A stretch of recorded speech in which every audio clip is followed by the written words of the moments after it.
My name is Kirsten Karchmer. I'm the CEO of Conceivable, and we're the first technology-enabled platform that basically takes 15 years of clinical experience and 7,000 fertility patients we've had the pleasure to work with, and took that and developed a system of sort of trying to understand the underlying cause of infertility and build a program to help improve those underlying causes to help patients to achieve their goals of having a healthy, happy family. I want to tell you a little bit about Brenda Strong and her program, Strong Yoga. It's very interesting because it's a very different kind of yoga. Instead of just attempting to work with the physical body, what they're doing is looking at the physical, the cognitive, the emotional, the spiritual, all the parts of the body that make us who we are, and use that as a tool to help regulate the hormones and the reproductive system. So I know you're going to find this to be completely amazing, and thank you so much for coming. And I'm going to turn the floor over to you guys, and eager to hear what you have to say. Thank you, Kirsten, and thank you for sponsoring this session. Welcome, both here and at home. It is our great pleasure to bring to you this work that we've spent years developing, because we've seen the incredible empowering impact that it's had on so many couples that we've worked with. Yoga is not new. It's an ancient tradition. It's been around for over 5,000 years. And it really is one of the most balanced systems to help you create health and balance in the body, both physically, mentally, emotionally. And I'll give you a little background on my story. I started out, obviously, as an actress. I'm still an actress. But I started doing yoga in my 20s. And it was the first thing that I had ever done that actually made me feel in my body. It made me feel like I had access to this instrument that I use every day. And what I learned through the breath was that I not only had access to my own consciousness and my own awareness, but I also had access to a sense of grounding and capability of facing whatever was next. And as an actor, you never know what's next. You're only as good as your last job, and you're usually auditioning for the next one. So there's this constant state of uncertainty and insecurity as an actor, and I started to find that yoga was such an amazing tool for me to face that uncertainty. And it wasn't until I decided I wanted to get pregnant, and I was doing yoga and I was acting, and I went off the pill. And 3 years later, I'm looking at my watch going, gee, I should have been pregnant by now. You know, I think something might be wrong. And it occurred to me to seek a specialist. And luckily, I had a girlfriend who was working with someone that you may have the opportunity to meet today, Dr. Daoxing Ni. And I made an appointment with him. And I'd been doing a little bit of yoga for those 3 years. So I was getting calmer. I was getting more connected. But I still wasn't conceiving. And literally, the Sunday before I was supposed to meet him on a Tuesday, I found out I was pregnant. So I went to him, and he gave me acupuncture and herbs to sustain my pregnancy. So I thought, well, I'm not infertile. Well, by standards placed on a age group, yes, I was. It took me longer. So the second time around, when I decided I wanted to get pregnant, I thought, well, I've been pregnant before, I'll have no issue. I had secondary infertility. I wasn't ovulating. I'd gotten very thin for a film role. My hormonal balance was completely off. And I was in a partnership where my partner didn't want to go to any histrionics, didn't want to do IVF or IUI, just thought I'd get pregnant naturally. And at the time I was pregnant with my son, I went through yoga teacher training. And I started to do research in yoga, and I started to realize that there's ancient wisdom in the postures of yoga that actually help to balance the hormones, that actually help to build circulation in the reproductive organs and calm the nervous system so that it can actually heal itself. Because really the body wants to be whole and balanced and healthy. It's when we're not that it goes, oh, wait a minute, we need to bring you back to center. So it's just about removing the things that's actually in the way of your health. And yoga is one of those tools. So I started to research the postures. And as I did that, I actually got invited to start to teach at the Mind Body Institute, which was an adjunct to Alice Domar's institute in Boston at Harvard University. And she was the first mind-body program out there for fertility. And she's actually documented that mind-body programs increase your fertility rates exponentially. And so I started applying this not only to myself, but I started teaching classes. And then the women that I taught at the institute wanted to follow me home. So then I started teaching classes in my home. And as they started to get pregnant, they started to say, well, my sister in Kansas needs this. But there were no yoga for fertility classes in Kansas that I knew of, because nobody was teaching yoga for fertility. So I developed a DVD and supportive programs, one being Yoga for Partners, because I believe that it's not just the woman who is impacted by fertility issues, it's also the man. And that union is what creates a child. And that union needs to be honored whether you're in a doctor's office or in your bedroom. So that yoga that we developed for partners was also to keep that integrity of the intimacy of a partnership. So I decided to make my mess my message.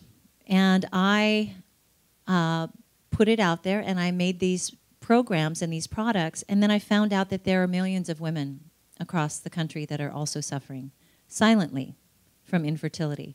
And I started to realize I need to speak up. Being the voice of desperate housewives, I don't stay quiet very easily. And I became the national spokesperson for the American Fertility Association. So it's really my mission to normalize this conversation and to talk about the fact that not being able to conceive naturally is not a disease. It's a temporary state on your path toward parenthood.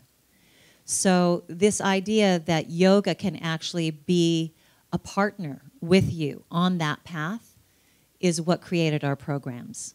And we believe that really it's not just the idea of you need to have a baby, you want to get the baby, and now you're done. It's the idea that yoga has empowering tools that will not only make you a more conscious human being, a more healthy human being, but it will make you a more conscious and healthy parent. And it will teach you the stress reduction techniques that you will need when your child is crying for 4 hours straight, that you will need when things go wrong. So it's not about getting it right or getting it done. It's about how am I going to approach this journey consciously. And yoga and the teachings of yoga and the grounding techniques of yoga, even just that little breathing that we did in the beginning, is all of a sudden going to be your tool pack that you wear into every doctor's office, into every difficulty. And you're going to go, wait a minute, I have a say in how this goes.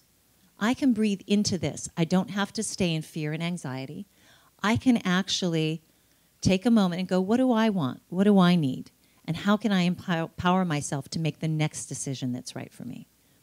So I have this little PowerPoint here, and we're going to go through it, but I am so interested in just talking as a conversation, so we may wander from this or come back to it, but I do want to talk about stress, because stress is inevitable in life, period. Stress and infertility are inseparable.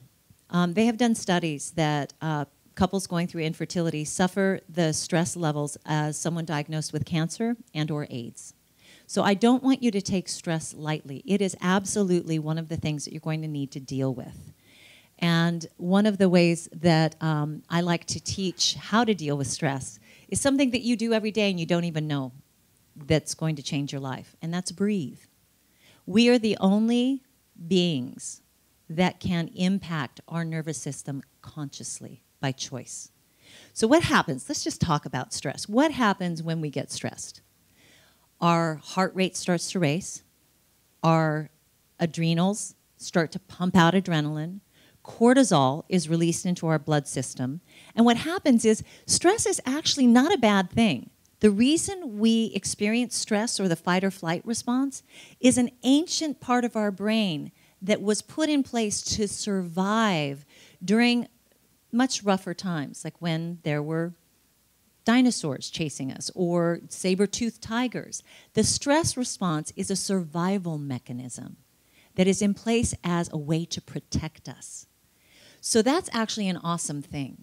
But what happens is when those hormones release those into the bloodstream, the cortisol and the adrenals, you start to move away from health and healing of the organs because you're not in a relaxed state. All that blood goes out to your extremities so that you can flee, so that you can run as fast as you can, so your muscles have the blood they need to pump and run you away from that threat. Well, I don't know if you've noticed, but the only dinosaurs in LA these days are at the La Brea tar pits, and they're not chasing you anymore. So that need to fight or flight is not as necessary. But that doesn't mean that the stress response in the brain, evolution takes a little time, has shut off. What's happening now is you may get stressed because you're late to work, or you get a phone call about a loved one who's just been diagnosed with cancer, or you find out that you forgot to give yourself a shot, and you have to start all over again, and your cycle is delayed because now you all of a sudden have, you know, a cyst on your ovary that they now found after you've done an entire cycle of Clomid. Stress is inevitable in life, but mostly in infertility. It's going to happen. So what we want to give you before you leave today is actually the very tool that will mitigate your stress. Because what happens is your body turns on this stress response, and it takes about 20 to 30 minutes for it actually to calm down unless you know how to breathe through it. So the brain stops functioning. It goes into fight or flight, and you literally are only making decisions from fear. Not conscious choice, not love, but fear. Those are never good choices. So yoga is actually the practice that links the mind, the breath, and the body so that you can be conscious and aware. So no matter what happens to you, you can actually face it feeling empowered and feeling like you have a say in the matter. So I like to often say that stress is inevitable, but suffering is optional. There is an ancient yogi who was actually dying of cancer, and he was teaching his students. And every day he would teach them the philosophy of yoga and equanimity and neutrality, and that life is always going to give you challenges, but you just breathe through them and they're fine. And at night they would hear him in his room crying out in pain. And finally one of the students said, "But Master, we hear you crying at night. You can't tell us that you're not in pain." And he said, "Oh, I'm in pain. I'm just not suffering. Pain is inevitable because we're alive, but suffering is optional." So that's what we want to tell you is through infertility, pain is inevitable and stress is inevitable, but suffering is optional. You actually have a choice in that. And that's where your power comes in. So my mom used to say that life is a yo-yo. It goes up and down. You never know what you're going to get. And you can either go up and down on the yo-yo. Today's a bad day. You go down. Oh, today's an up day. You're coming up. But you're constantly on this ride of good and bad, right? Because you're making cognitive decisions. Oh, this is good. Oh, that's bad. Oh, this is good. Oh, that's bad. And you go on this roller coaster ride of making judgments about your experience as good or bad. And instead of it just being, that's my experience. So my mom used to say, you can either go up and down on that roller coaster of judgment of this is good, this is bad, or you can be the finger holding the yo-yo, just watching it go up and down and go, it's going down today. Oh, it's going up today. Okay, it's going down again. So there's this place that you can actually observe what's happening to you as a gift. And that's really what we want to give you, because it doesn't feel like a gift when it's happening. It feels like an incredible, horrible thing that nobody else understands. And somewhere in this, there is a gift, because if you want to be a parent, I can tell you right now you will be. The one thing you don't know is the how or the when. Those are the only things you don't know. But if you're committed to the path of parenthood, there is a child for you. You just don't know if it's going to be coming through your own body, coming via adoption, coming via surrogacy, foster parenting, or choosing at the end to decide, you know what, I'm okay to be a motherless parent and I can parent other children. There's so many different ways to become a parent. So I just want to say, you may not know how or when, but if you're committed to that path, it will be inevitable. So it's really about trusting yourself, and this is your journey. So I want to talk about the breath. So when we first are born, what do? We inhale. That's the first thing we do when we're born on this planet. We go, what's the last thing we do when we die? We exhale. So actually, inhale or inspiration means to inspirit, to bring life force into the body. So when we're going through stress, what do? We hold our breath. We stop breathing. We get a tight pit in the bottom of our stomach, and we go into anxiety, and our breath gets very, very shallow. Well, guess what happens when your breath gets shallow? If you're using less than 30% of your lung capacity, that life-giving oxygen or prana or life force isn't circulating through your bodies, through your cells, through your organs to replenish them. It's actually slowly killing you because you're not breathing. You're not bringing oxygen to your body. And if your brain and your cells don't have that fresh oxygen to work with, you can't make good decisions. When you're not breathing, you're also in a point of stress. So you're in that arrested stress response.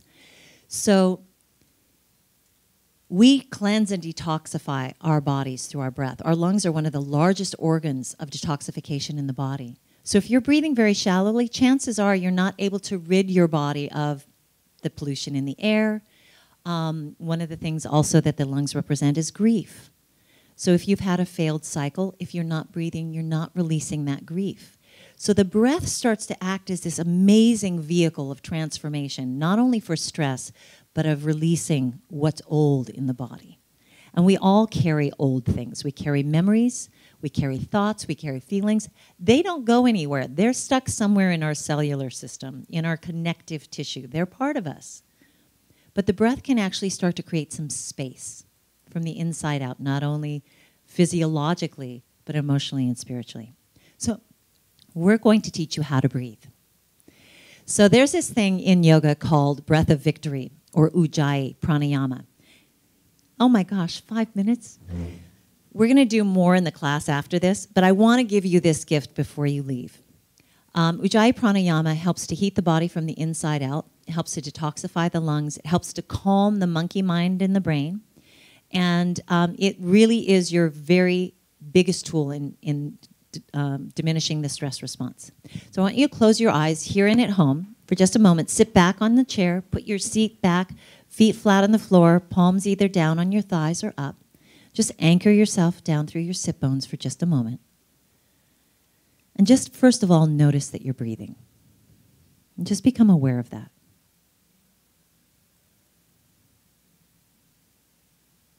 And take a deep breath in through your nose. And just drop your jaw and whisper the word H-A. Feel that constriction across the back of your throat. Deep breath in through your nose.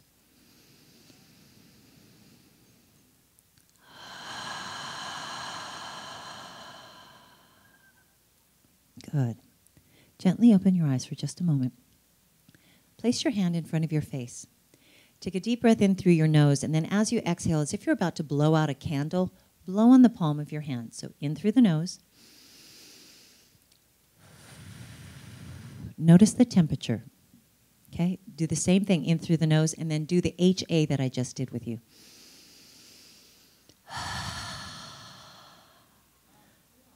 Much warmer, right? So what's happening physiologically is at the back of your throat, you're constricting the epiglottis. That filters the air. So you're actually starting to filter the air to purify your body. But what it also does is it allows you to stretch the breath and elongate it. So when you're doing something like a yoga stretch, you can elongate your breath to mirror the yoga pose that you're doing. So it starts to actually have a kind of a calming or bathing effect on the thoughts in your brain, and you start to not be in an anxious brain, but a calm brain. So this breath, Ujjayi breath, is what we're going to do. So take a deep breath in through your nose. As you exhale, H-A, halfway through that H-A sigh, close your mouth, but keep the sound in the back of your throat. Deep breath in. Good, again, in through the nose.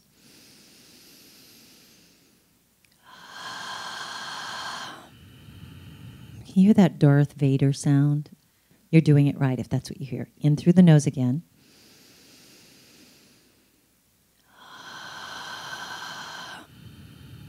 Good. Now try to inhale over that same HA sound in the back of your throat. Keep your mouth closed and make the same HA sound in the back of your throat. Now start the watch to watch the breath. As you inhale, move into the body and expand it.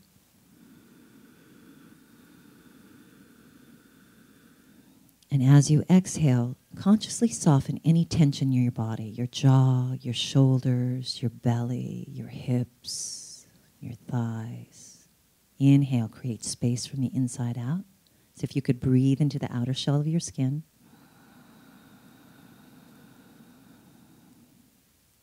And exhale, release any tension you may be chronically holding without even knowing it. Do this 2 more times on your own. Elongate the inhale.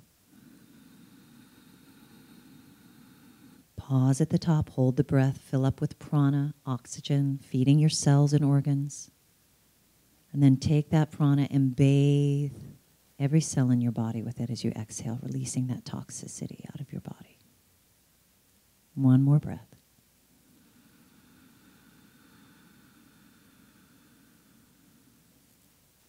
And at the bottom of the next exhale, just simply release control of the breath. Notice the impact on your body. Breathe normally. You may feel a slight exhilaration or a quickening internally. That's normal. If you don't breathe deeply a lot, you may feel slightly nauseous because it's a lot of oxygen for once.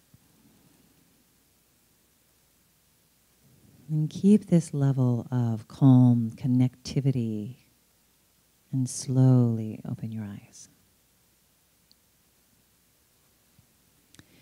So this is your biggest tool for combating stress. If you can do 20 seconds of this every hour, your body will start to normalize in what's called the parasympathetic nervous system, which is the relaxation response. And it's inside that relaxation response, or the parasympathetic nervous system, that your hormones can start to balance.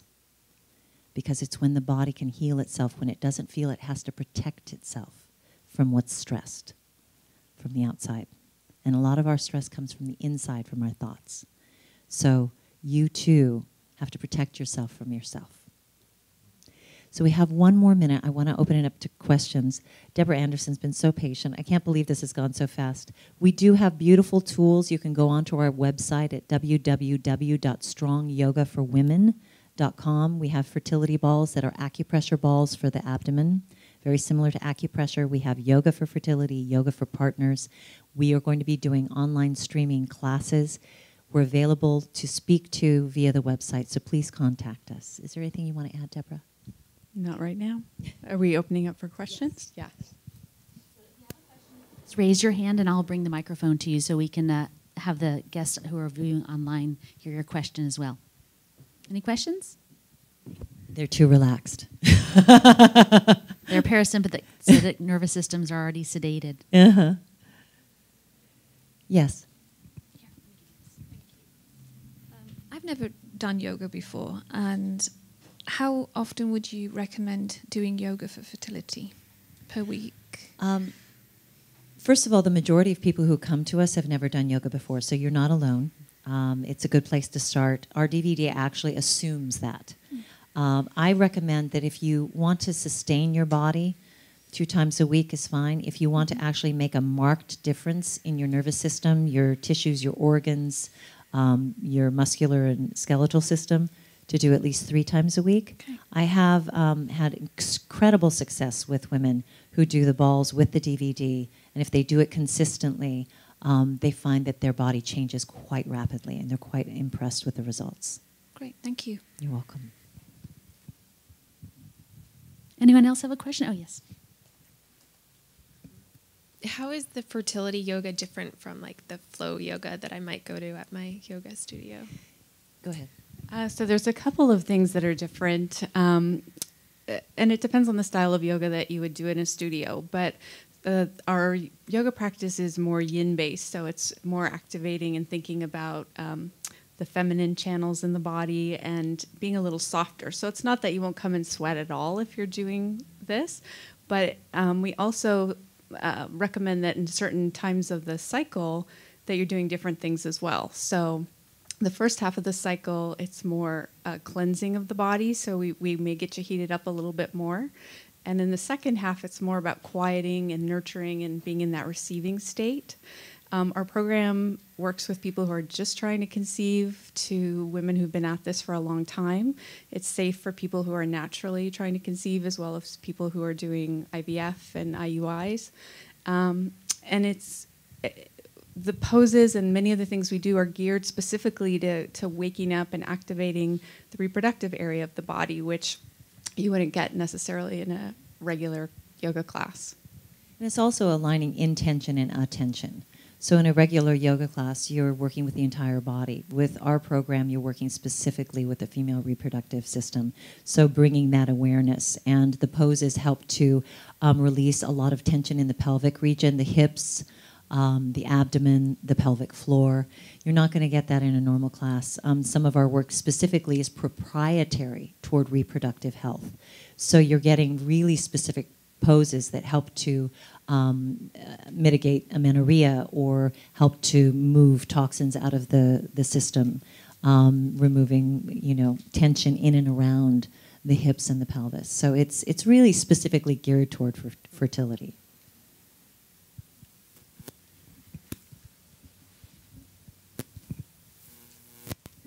So you mentioned you have a DVD for couples. So the DVD would include for men, right? Men Yes, and women. yes. Okay. And Women, men, Yeah. women, men. We're equal opportunity yogis. That's fair. So in the couples, is it the yoga would be for for the couple to do it together? Yes. One of the things about the partner yoga that we've found is it's really a metaphor for the relationship. So when we teach couples in our classes, we find that all of the emotional relationship dynamics come up in that yoga class. So issues of trust or interdependence or balance or instability, those things reveal themselves in the yoga practice. So you're actually able to work on your relationship through the yoga and reveal what may be an underlying factor emotionally between the partners that you'll want to resolve before your parents, or at least have some awareness around. And the men are usually a little tighter than the women, so the women have to be a little patient, because men, the way they're built, they're tighter in the hips. So we make a lot of adjustments, and we give props and make it very comfortable for them so that they don't feel like, they're out of balance, literally and figuratively. Anyone else? Sure. Other than the DVD, you do classes at where are you located? So we don't have a specific studio, but we teach at different yoga studios throughout the Los Angeles area right now. We have one coming up actually next week in Sherman Oaks. And then in the summertime, we have one in Culver City, and then we're back in Sherman Oaks in the fall. We also are in post-production. At some point, we will have DVDs and online streaming classes as well, but locally, we're in the Los Angeles area right now. And it's a 4-week program, and we cover a broad range of topics, looking at your thoughts, your emotions, your body, your breath. So it's yoga poses, it's breath work, it's meditations and visualizations. It's a beautiful support community. So part of it is everybody gets a chance to tell their story and the journey that they've been on so far. And while I mentioned that, also on our website, we have what's called the Strength to Share Your Story. So we're inviting women of the world to come and tell their story about infertility, because it's often something that isolates people. They feel ashamed about it. They don't want to talk about it. So that's definitely a piece of the puzzle as well. So we educate. We basically want you to leave with a toolkit where you feel more empowered to take this journey. So it's the yoga pieces, but the emotional pieces. It's very comprehensive. So next week in Sherman Oaks is a 4-week program. Great, thank you. You're welcome. It's a really wonderful foundation, and it gives you literally the toolkit with which to be prepared for whatever you face ahead. And it's an amazing community of women. The transformations that happen in that 4-week time are staggering. I had one husband stop me in the Whole Foods parking lot with tears in his eyes, and he said, "I didn't recognize my wife. Fertility drugs and this journey has stripped who she was from me, and your program gave her back to me, and we now have a beautiful daughter." And he showed me her picture, and he said, "We had one IVF left, and we put it all on that. And if she hadn't done your program, I don't think our daughter would be here." So it is really about giving yourself back to yourself and giving yourself those tools to reclaim your right to be whole. Okay, well, I'm left speechless. That was really unbelievably inspiring and motivating. Really, that was beautiful. Thank you so much. And I hope that all of you will check out Strong Yoga, see if it's appropriate for you, see how it can benefit you and your relationship and your fertile body. What I think is most amazing about it is that in the women that I've worked with over the last 15 years, what the common thread is this feeling of disempowerment, that everything is external and everything is acting on you and that you don't have any power to do anything. And I think that, what we've talked about today is the beautiful practice of actually putting your fertility back into your own hands. And that's a remarkable thing. And so thank you for both of your work. It's really amazing. Everyone, thanks for coming. For our online viewers, thank you for viewing us here. If you want, continue to follow us on Twitter. We'll be updating all the information about it, the hashtag FPLA14.